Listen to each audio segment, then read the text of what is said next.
Hi ಸ್ನೇಹಿತರೆ, good afternoon. 5:15 time. ಏನೋ ತಂದೆ ಮಗಳು ಯೋಚನೆ ಮಾಡ್ತಾಯಿದ್ದಾರೆ. ನನ್ನ ಮಗಳು ಫೋನ್ ನೋಡ್ತಾ ಇದ್ದಾಳೆ, ಅವರಪ್ಪ ಏನೋ ಬಿಲ್ ತಗೊಂಡು ಯೋಚನೆ ಮಾಡ್ತಾಯಿದ್ದಾರೆ.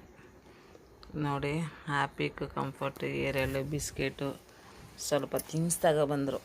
ಏನೋ ಸೋಪು, ಕೋಲ್ಗೇಟು, ಆಮೇಲೆ ಪಾತ್ರೆ ತೊಳೆಯೋ ಎಕ್ಸು, ಒಂದು ಜಾಮು, ಗ್ಲುಕೋಸು, ಏನಂತೀರ ಇದು ಕಿಸಂಜ, ಒಂದು ಸೆಂಟು, ಒಂದು ಪಾನ್ಸ್ ಕ್ರೀಮ್, ಇಷ್ಟಕ್ಕೆ 2,500 ಬಿಲ್ಲು ಅಂದ ಕೂಡಲೇ ಯೋಚನೆ ಮಾಡ್ತಾ ಇದ್ದಾರೆ ಮನೆಗೆ ಬಂದು ನಮ್ಮ ಯಜಮಾನ್ರು.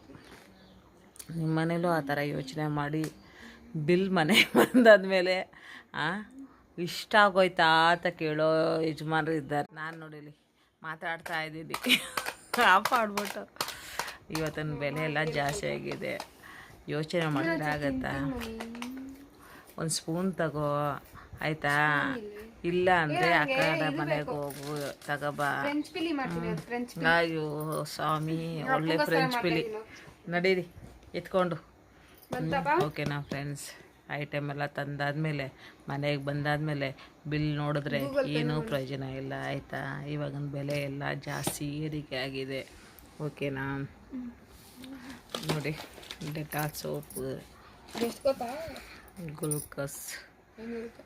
ಈ ಬಿಸಿಲಿಗೆ ಅವಾಗವಾಗ ಟಯರ್ಡ್ನೆಸ್ ಆಗುತ್ತೆ ಅಂದ್ಬಿಟ್ಟು ಮನೆಗೆ ಸಕ್ಕರೆ ನೀರು ಕುಡಿದ್ರೇ ಆಗಲ್ವಾ ಅಂತ ಕೇಳಿದ್ರೆ ಏನು ಮಾಡೋಕ್ಕಾಗತ್ತೆ, ಒಂದೊಂದು ಸ್ಪೂನು ನೀರೆಲ್ಲ ಹಾಕ್ಕೊಂಡು ಕುಡೀರಿ ಅಂತ. ಎಷ್ಟಾರ ಹಾಕಿರ್ಲಿ, ಎದೊಳ್ರಿ ಎದೊಳ್ರಿ ಎದೊಳ್ರಿ. 500 ಗ್ರಾಮ್ 91 rupees. ಒಂದು ಸ್ವಲ್ಪ ಮಾತಾಡ್ರಿ.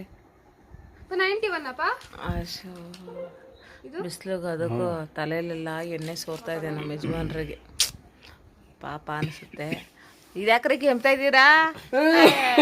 ಅಯ್ಯೋ, ಯಾರು ನೆನೆಸ್ಕೊತಾ ಇದ್ದಾರೆ ಈ ಅಪ್ಪನ್ನ? ಬೈತಾರೆ ನಾವು, ಬೈಕೊಳ್ಳೋದ್ರಲ್ಲೇ ಇರಲಿ. ಓಕೆ, ಇಷ್ಟವಾದರೆ ಲೈಕ್ ಮಾಡಿ, ಶೇರ್ ಮಾಡಿ, ಕಮೆಂಟ್ ಮಾಡಿ.